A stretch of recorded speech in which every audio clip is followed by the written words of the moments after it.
Welcome to the first post-lockout edition of Sharing Socks, our first show in months.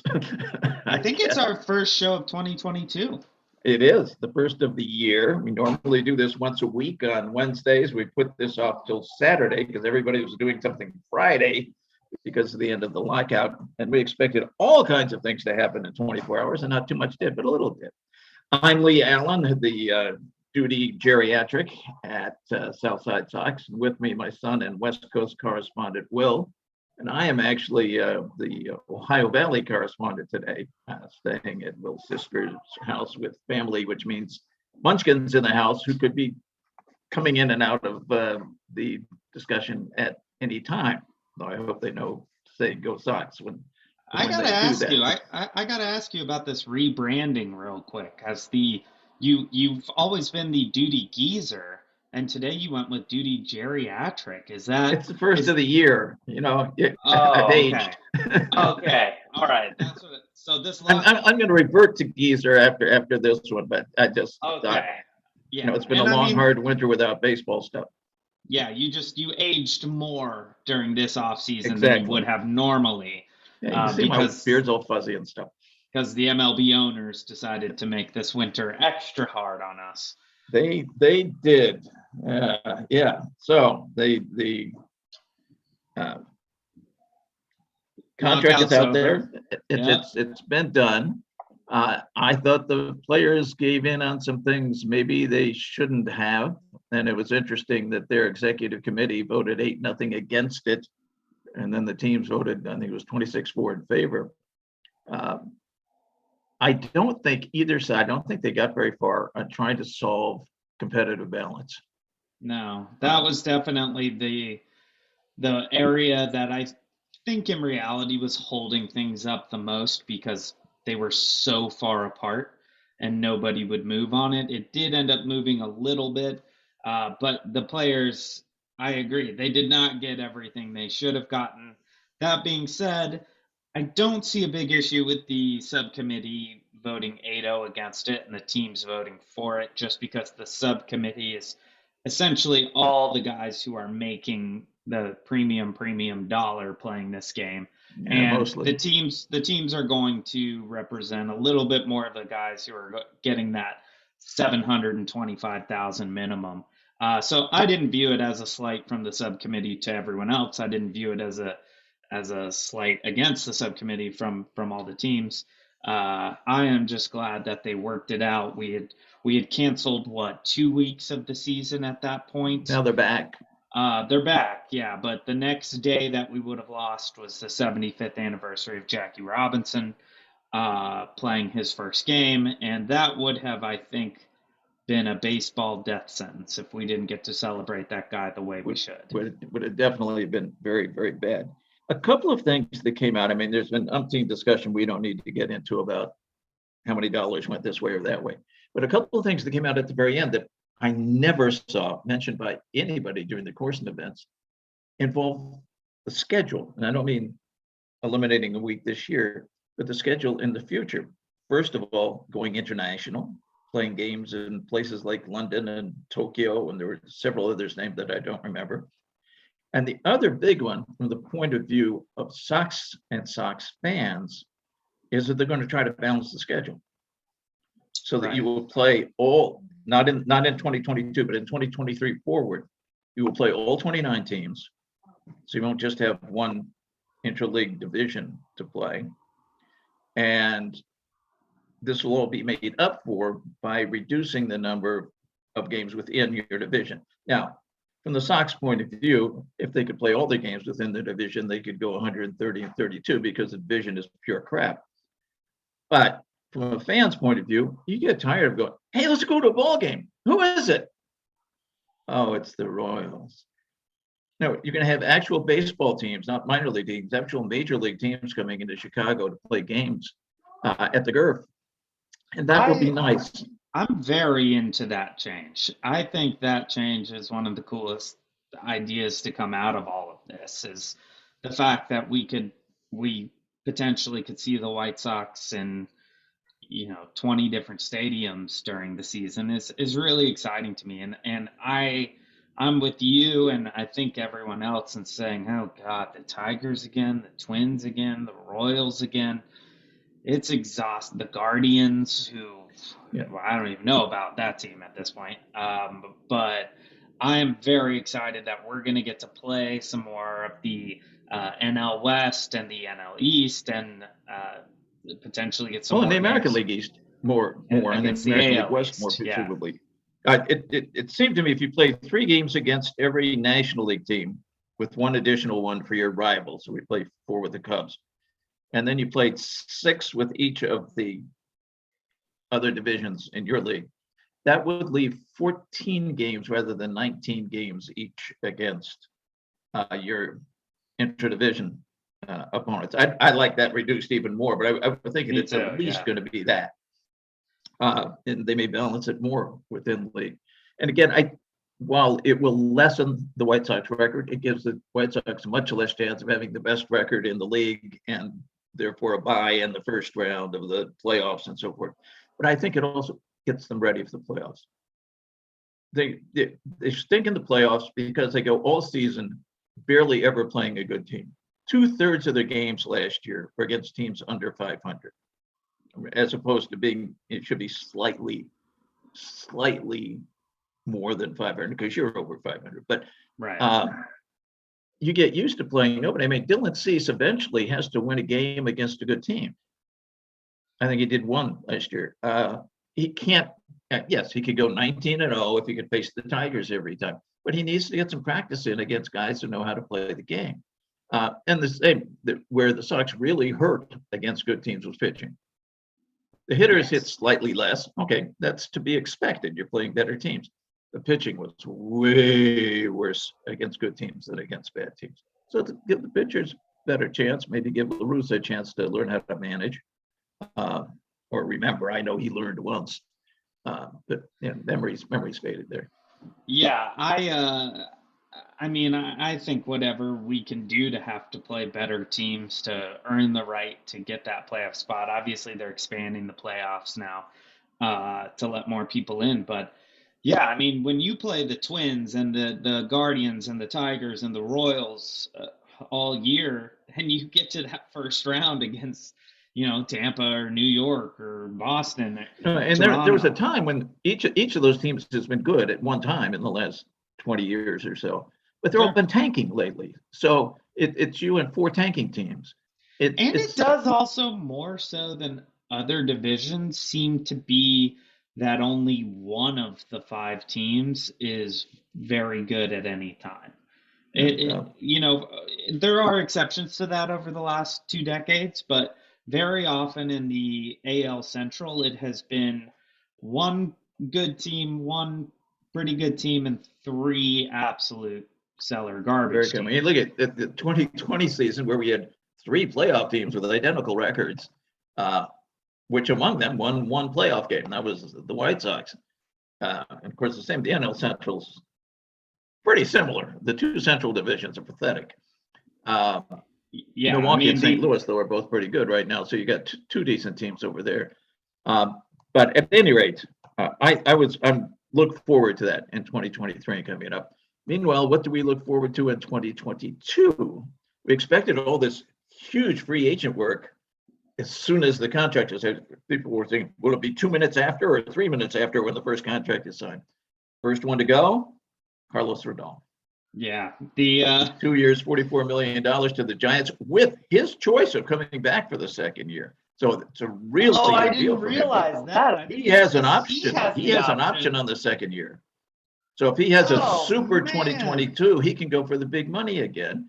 And if he doesn't, he gets another $22 million. It's actually 21 and a half and 22 and a half or something, but it's right around there. I That didn't I look think at is going to the turn out to be a colossal mistake on the part of the White Sox.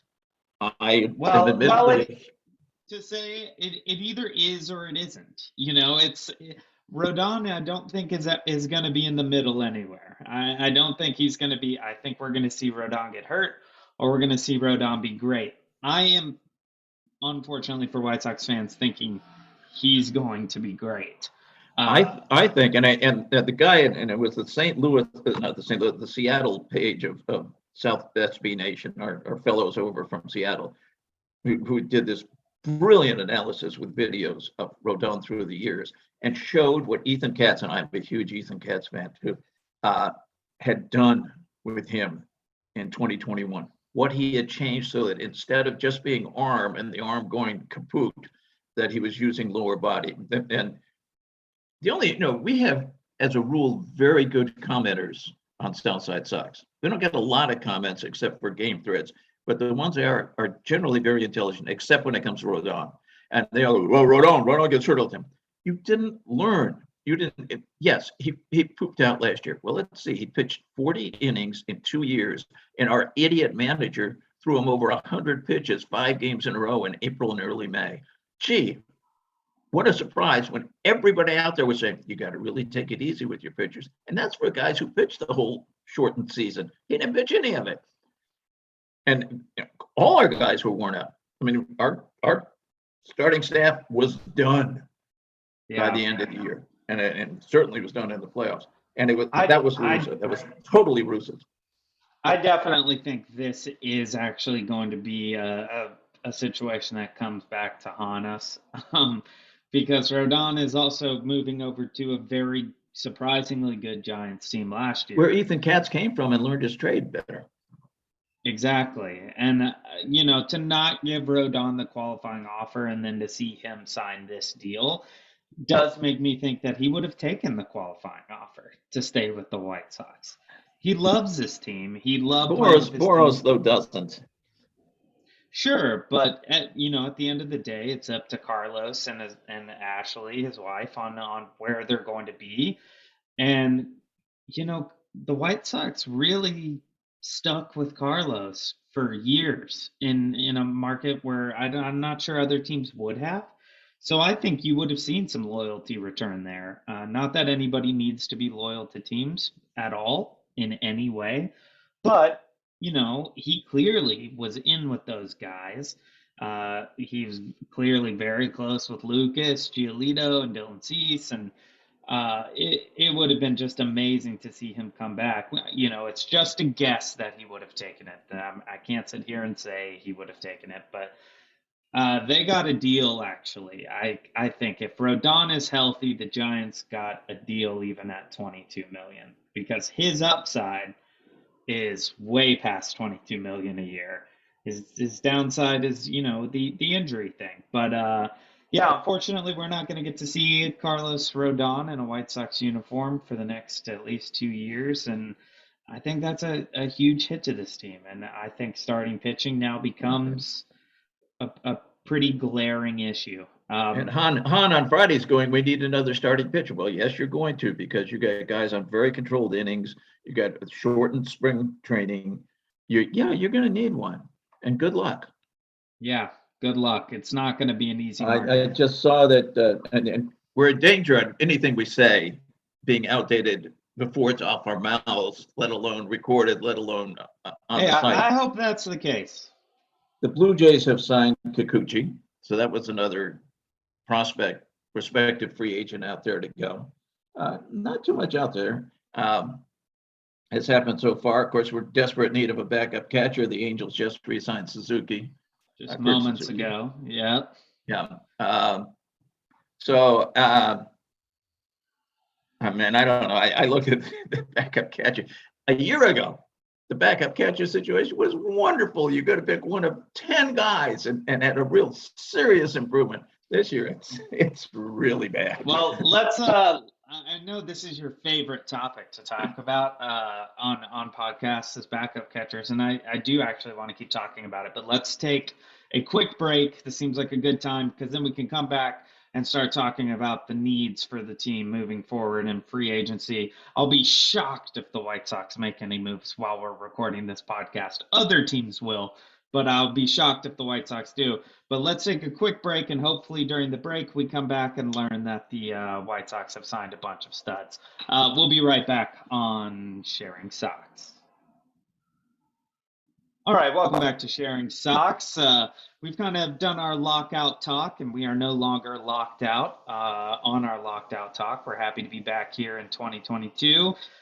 sharing some Sox with you all. We're going to talk about what the team needs moving forward, which leads us to the geezer or geriatric. He's trying out a new name today. He's workshopping it. It's not going well.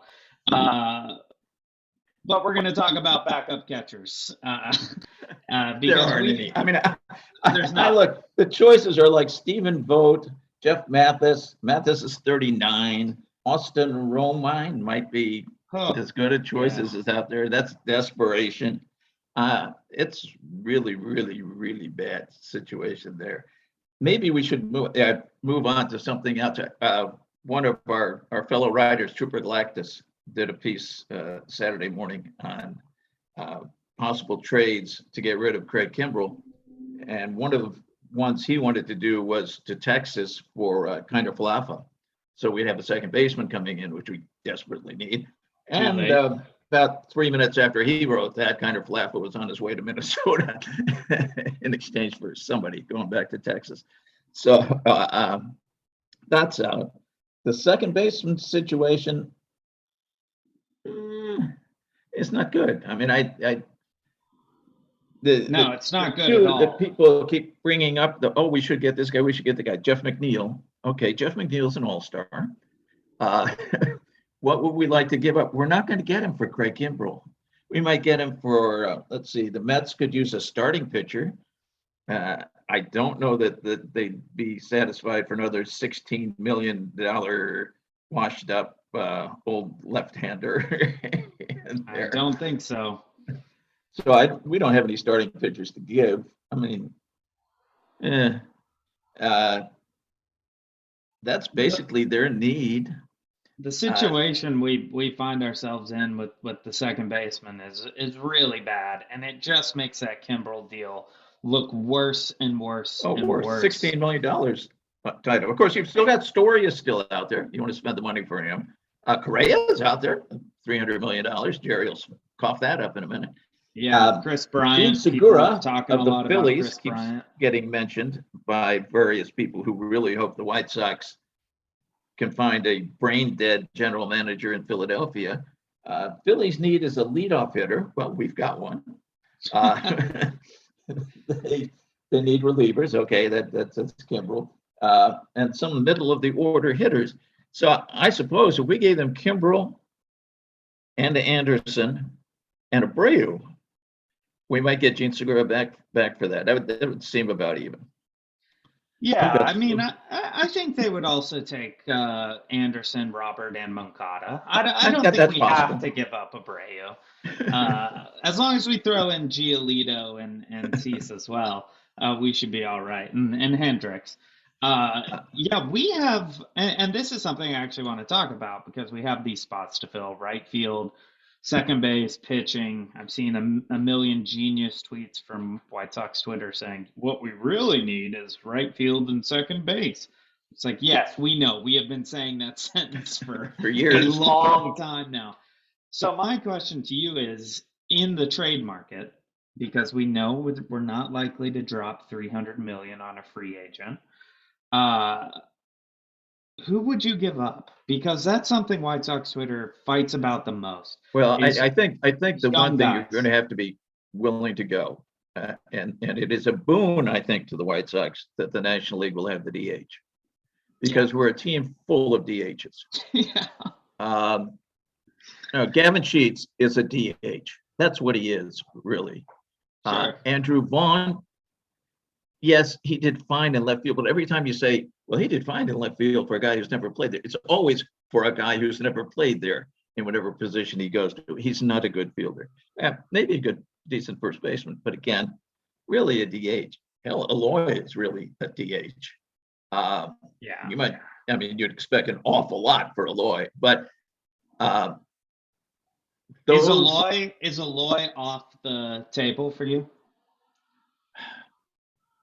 Yeah, for at least one more year. Yeah. Yeah. Yeah, I think so. I'm really he did not have a good 2021, but I think that was just an aberration. I really do. Yeah. I'm very torn on Eloy because I do think with 15 more teams looking for a DH, he just became a lot more valuable than he was a few days ago. we're in a position where we're going to have to give up some of these people. Our farm system is depleted, it's crap, and we can't hold on to Berger and Sheets and Vaughn and Aloy. We cannot I think any just. of those first three or any combination of those first three is losable. I would trade all three of the first three. Aloy would be the one I least want to trade. However, Aloy is the one who might get you a major return. That's But true. yeah, there are too many people saying we can't lose Sheets, we can't lose Berger, we can't lose Vaughn. Well, then what do we have? We've got no one to trade. Yeah, if you do that. just nothing. And of course, it's not like 15 teams in the National League suddenly are going to have to come to the White Sox for a DH. Some have somebody who's appropriate already. And there are a lot of outfielders still on the market, free agent outfielders. Castellanos is still out there. Conforto's still out there. We expected the White Sox to be a name bandied about with Conforto all the time. I saw an article on Conforto yesterday, just going, here are the teams that are in there, and it was half a dozen teams. The White Sox weren't one of them. I saw that same piece. That was I was very surprised to see the White Sox were not. I would love to see the White Sox on say Suzuki. I don't think that's going to work. Nope. So it's very disappointing what they're. Honda's saying we're working, but I was reading between. They're going, we're just going to go with this. We're going to win our division no matter what happens. We could take people out of the stands to play and win the division. I don't know that we are going to win the division no matter what happens. People are sleeping on Detroit in a way that scares it depends what Detroit does at this point. Detroit's done some good things, not enough. If they take another step, then all of a sudden they could be pretty good.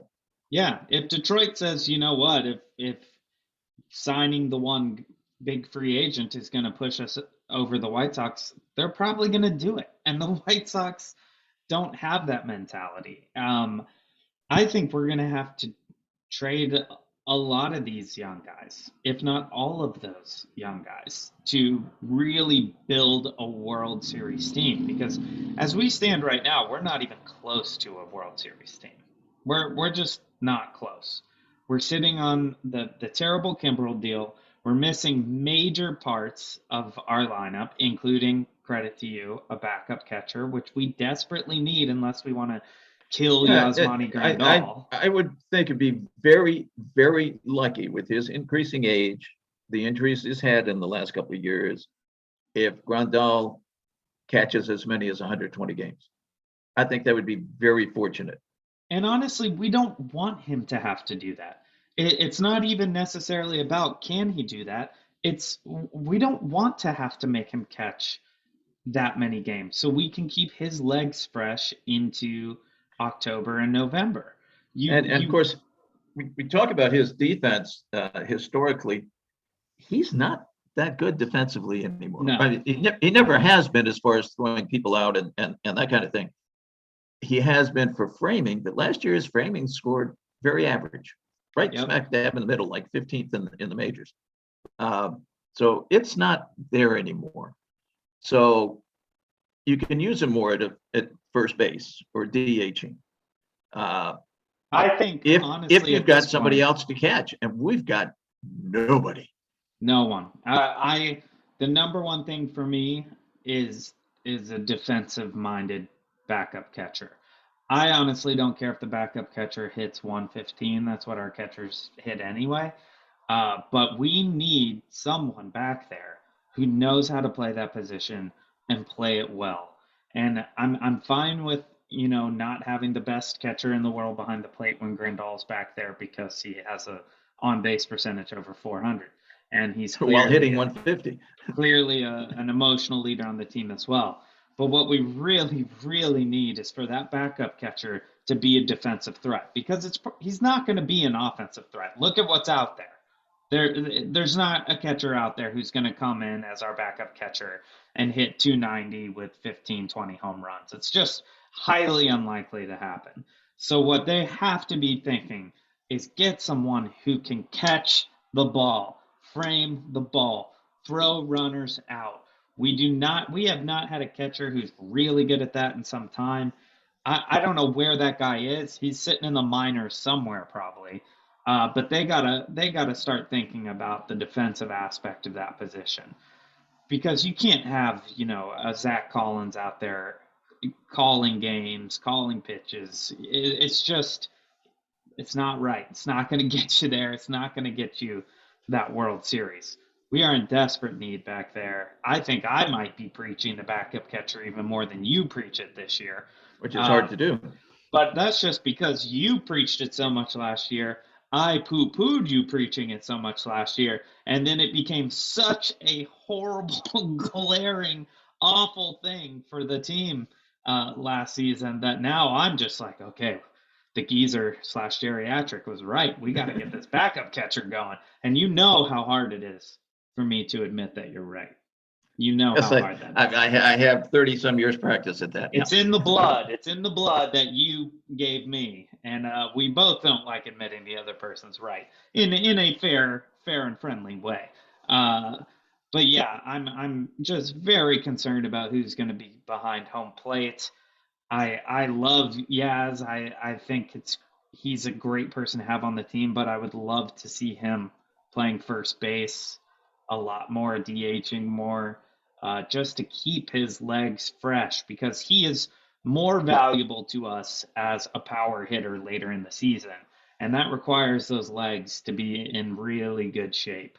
Because once you get to, late September, early October, the legs are what go first. Which, speaking of legs, Moncada, hopefully we see Moncada bounce back a bit more this year. Now, I am forever a pro Moncada guy. There's a lot of White Sox Twitter that just poo-poos Moncada all day long. They don't want him. They think he stinks, even though every stat essentially proves otherwise.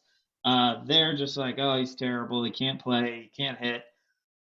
I think we still saw a lot of the 2020 effects on Moncada last year. They say, oh, he doesn't want to play baseball. He doesn't even want to be there. I disagree with that. I think he does want to be there. I think he was still recuperating from this horrible bout of COVID over last season. I think when you're dealing with someone who's that strong, if you get hit that hard by it, it takes a lot of time. Remember, with that illness, there's a lot of blood oxygen issues. And so the legs are going to be really, really hard to get back if you've had, and I don't mean for walking around. You and I, we could walk around, but the kind of power that we're asking from Moncada's legs, he very well could have been battling some lower blood oxygen levels, and that could have been adding to why he hasn't been quite as good. I expect a full bounce back from Yoan Moncada moving forward. Interesting you talk about White Sox Twitter because I'm not on Twitter, never have been, and don't best ever want to decision be.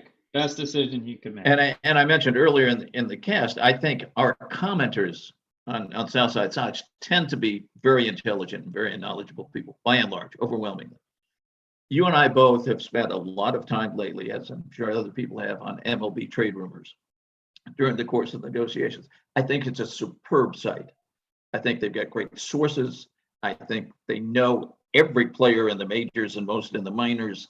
The guys are good at analysis. The guys are good writers. It's really good. But I have made the mistake, while nothing else was going on, of going down to the comments. They've got the stupidest commenters. I mean, they're just dumb. Some of them hate baseball players. It became very evident during the course of the negotiations. Yeah. They hate baseball players. So why are you spending time on a baseball site? If you can find the answer to that question, then this is all going to be cleared up and it's going to be great, because it's every single day that I see people talking about the White Sox just spewing absolute nonsense that, oh gosh, I'm so glad you're not in your geriatric age. I'm just glad you don't have to read this. And I will also agree with you that for the most part, the Southside Sox people are the smart people who are writing these smart responses to these idiots. And not only smart, when the season gets on and we have these 200 comment strings during the game, they're funny on purpose. Yeah. They're enjoyable comments to read. Well, we can But stop. not on MLB trade rumors. But well, not on any site really, other than that, because anytime you put comments anywhere, you're really dancing with the devil a little bit. Especially since we've learned over the last 2 years that more than half of the country is 4 years, really, 6 years, really, that over half of the country is idiots. And I think, comment sections on sports pages are where those idiots really come out to show their good stuff. And a lot of times they'll offer hot takes such as, I think baseball should be 9 innings. These are really genius takes that we've never heard. Incidentally, we should be very happy with the fact they have reverted the rules to real baseball. We're going to have 9-inning games, even on the double headers. And that stupid man on second has been done away with. Yeah, and there's I'm was the other one that they I'm thrilled about the doubleheader thing. I know a lot of people on White Sox Twitter don't like that they're changing back to that because of the potential for injuries.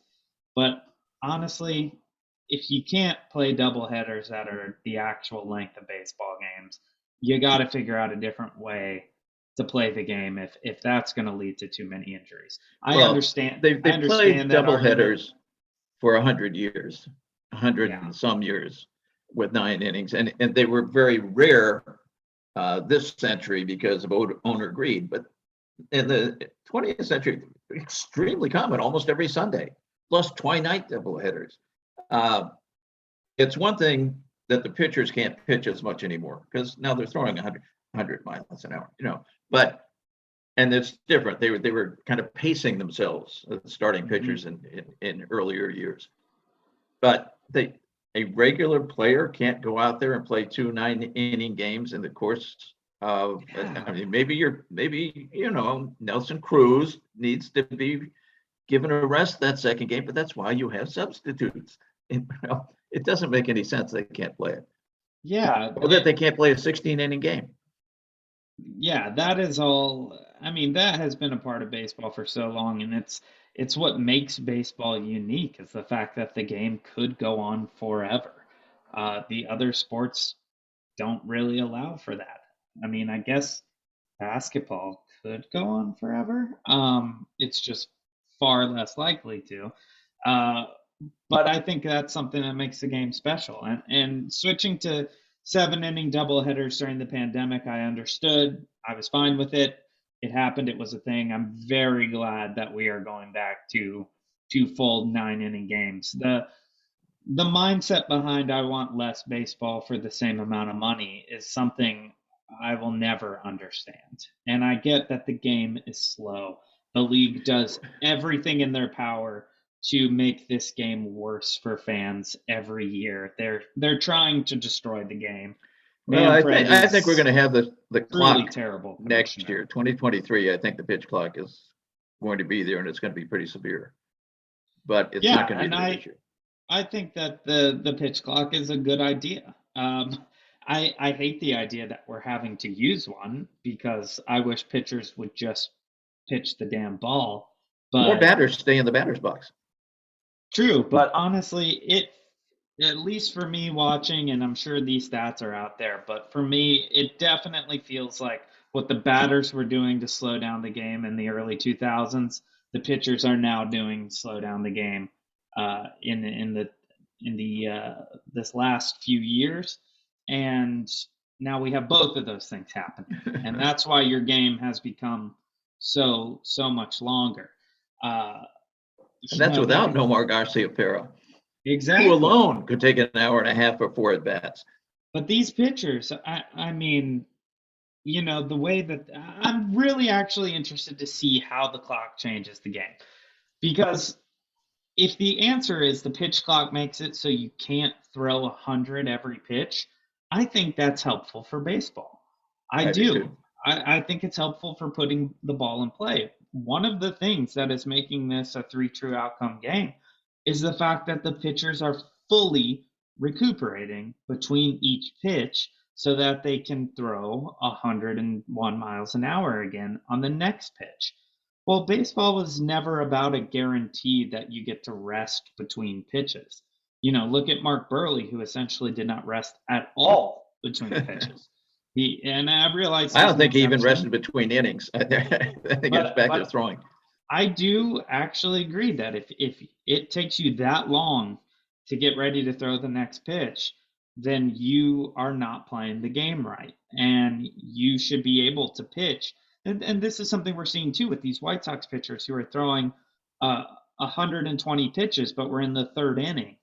A lot of that stems from this whole resetting every single time to throw the ball 100 miles an hour. Well, if you can't do that, then you have to learn some new pitches. You have to figure out how you're going to throw with a little bit less behind every ball and still get batters out. And what that could lead to is more balls in play. And I hope it does.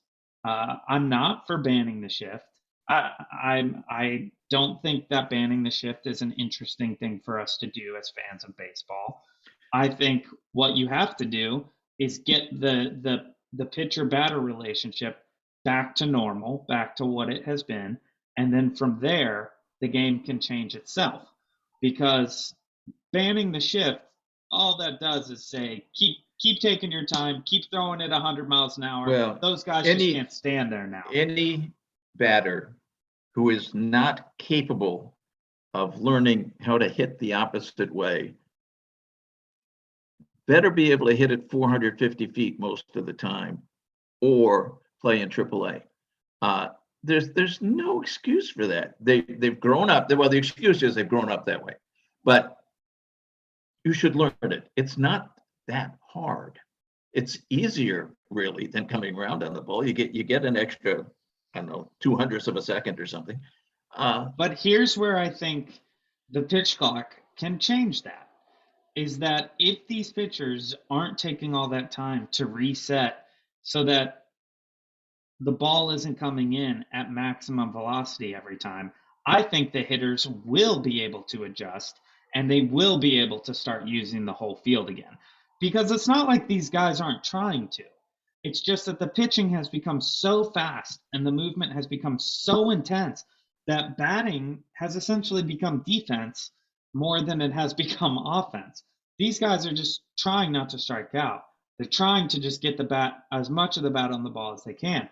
I think if you get that pitch clock down and the pitchers are, not able to throw 100 every time and reset and do all of that, you're going to see batters who are prepared to hit the ball in different ways and use the field and use all the different tactics of the game a lot more. That is just my opinion. That does not mean that's what would happen, but I do think that's the case. Because when you give these pitchers all of this time, it changes the batter-pitcher relationship dramatically. And it puts the batter, I think, at an extreme disadvantage. Well, if you're in a situation where your team may only be able to have a few chances at hits per game, you're going to try to make them home runs because you got to try to get someone around and across the plate. I think if the pitchers have to pitch and have to speed up and can't rely on getting that full recovery, you're going to see a lot of batters swinging the bat a lot more. And when you get a lot more guys putting the bat on the ball, it's going to change the mindset from I got to hit a home run every time to if I get a double here and the next guy gets a single because we can do this now, then you start seeing a lot more of old school baseball. And I think that's really important because, looking back forever, these guys weren't taking these reset times between pitches so that they could throw maximum velocity. The whole thing was, hang in there as long as you can, keep the game going, catch batters off guard, mess with people's timing a little bit.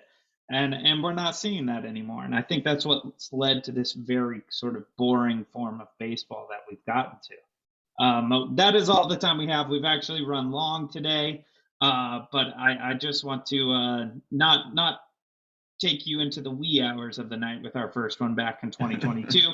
We're all just adjusting. We're all getting used to this again. Hopefully this first ride back wasn't too bumpy for you. Geezer Geriatric, do you have any final thoughts? No, glad to be back. I would imagine we'll probably, since this is on a Sunday, we'll probably come back in about 10 days after there's been some spring training, and no doubt the White Sox have completely changed their starting lineup and replenished the starting pitching rotation and the bullpen, and we'll find out what happened. But we will be back for you once spring training's going. We will be back doing this every week for the season, so you can look forward to another full season of Sharing Sox. I'm certainly, despite all the nonsense, thrilled baseball's back. I cannot wait. Thank goodness we got our game back, and I'm excited to see what happens moving forward. So we will see you next time, and it will be much sooner than last time I said that. We will see you next time right here on Sharing Sox.